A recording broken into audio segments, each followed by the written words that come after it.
Section 22nd. Vasudeva continued.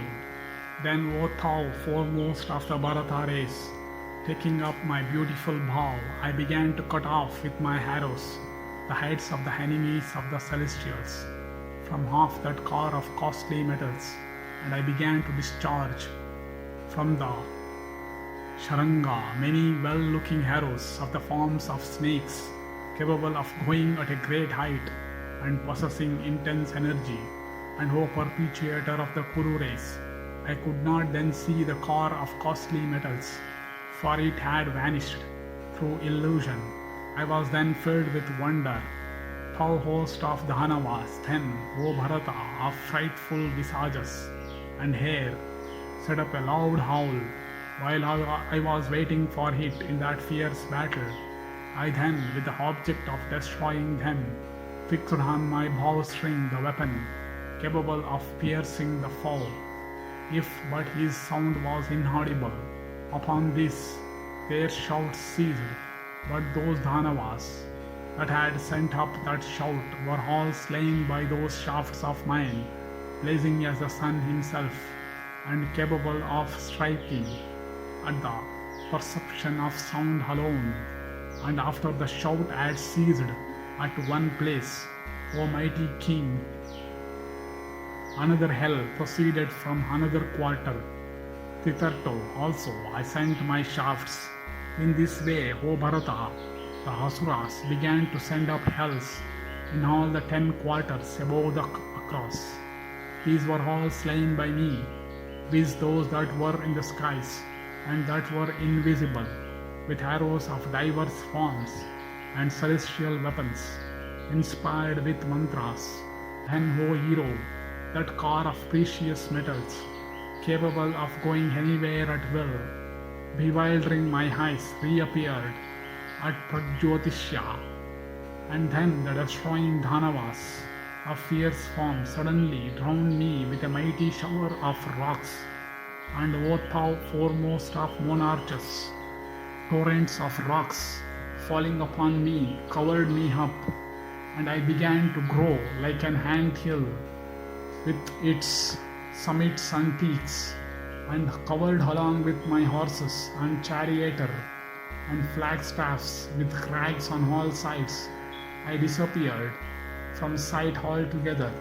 Then those foremost of heroes of the Rishmi race, who were of my army, were struck with panic, and on a sudden began to fly in all directions.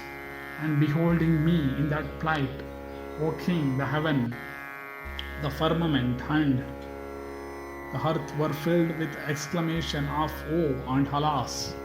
And then, O monarch, my friends, filled with sorrow and grief, began to weep and wail with heavy hearts, and delight filled the hearts of the enemies.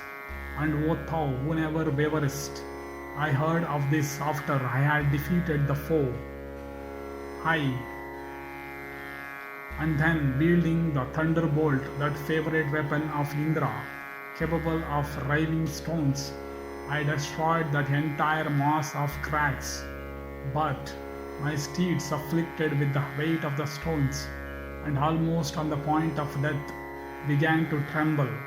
And beholding me, all my friends rejoiced again, even as men rejoice on seeing the sun rise in the sky, dispersing the clouds, and seeing my horses, almost in their last gasp for breath, afflicted with that load of stones. My charioteer said unto me in words suitable to the occasion, O thou of the Rishmi race, behold, Salwa, the owner of the car of precious metals, sitting yonder. Do not disregard him. Do thou exert thyself. Do thou abandon thy mildness and consideration for Salwa. Slay Salwa, O thou of mighty arms. O Keshava, do not let him leave. O hero, O thou destroyer of those that are not thy friends, enemies. An enemy should be slain with every exertion. Even a weak enemy who is under the feet of a man, endued with strength, should not be disregarded by the latter. What shall I say of one that dareth us to the fight? Therefore, O thou tiger among men, putting forth every exertion, slay him, O Lord, O thou foremost of the Rishmi race. Do thou not delay again. This one is not capable of being vanquished by milder measures, and he cannot, in my opinion, be thy friend who is fighting thee and who devastated Dwaraka. O Kaunteya, hearing such words of my charioteer, and knowing that what he said was true, I directed my attention to the fight afresh with the view of slaying Salwa and destroying the core of costly metals. And O hero, saying unto Dharuka, stay a moment, I fixed on my bow sting, my favorite weapon of fire, blazing and of celestial origin, of irresistible force, and incapable of being baffled, bursting with energy, capable of penetrating into everything, and of great splendor, and saying, destroy the core of precious metals together with all those enemies that are in it. I launched with the might of my arms, and in wrath with mantras, the great powerful discus Sudarshana, which reduceth to ashes in battle Yakshas and Rakshasas and Dhanavas, and kings born in impure tribes, sharp-edged like the razor, and without stain, like unto Yama the destroyer, and incomparable, and which killeth enemies, and rising into the sky, it seemed like a second sun of exceeding effulgence at the end of the Yuga, and approaching the town of Saubha, whose splendor had disappeared, the discus went right through it, even as a saw divideth a tall tree, and cut in twain by the energy of the Sudarshana. It fell like the city of Tripura, shaken by the shafts of Maheshwara, and after the town of Saubha had fallen, the discus came back into my hands, and taking it up, I once more hurled it with force, saying, go thou unto Salwa. The discus then cleft Salwa in twain, who in that fierce conflict was at the point of hurling a heavy mace, and with its energy it set the foe ablaze, and after that brave warrior was slain, the disheartened Dhanava women fled in all directions, exclaiming, "Oh and alas!" And taking my chariot in front of the town of Saubha, I cheerfully blew my conch and gladdened the hearts of my friends, and beholding their town, I as the peak of Meru, with its palaces and gateways utterly destroyed and all ablaze, the Dhanavas fled in fear, and having thus destroyed the town of Saubha and slain Salwa, I returned to the Anarthas and delighted my friends. And O king, it is for this reason that I could not come to the city named after the elephant, Hastinapura.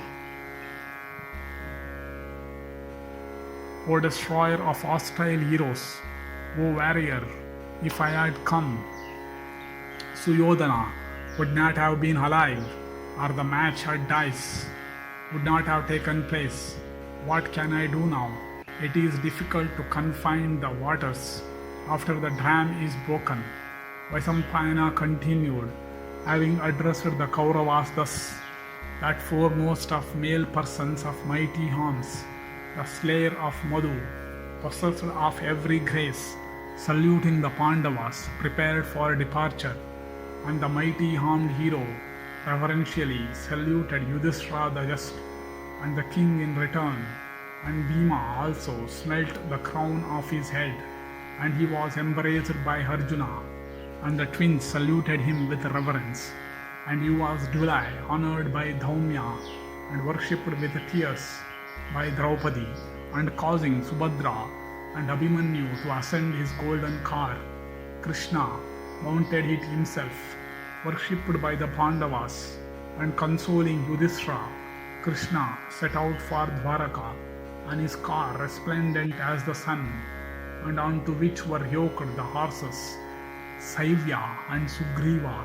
And after he of the Dasaraha race had departed, Drishtadyumna, the son of Prishata, also set out for his own city, taking with him the sons of Draupadi and the king of Chedi, Drishtaketu also, taking his sister with him, set out for his beautiful city of Suktimati, after bidding farewell to the Pandavas.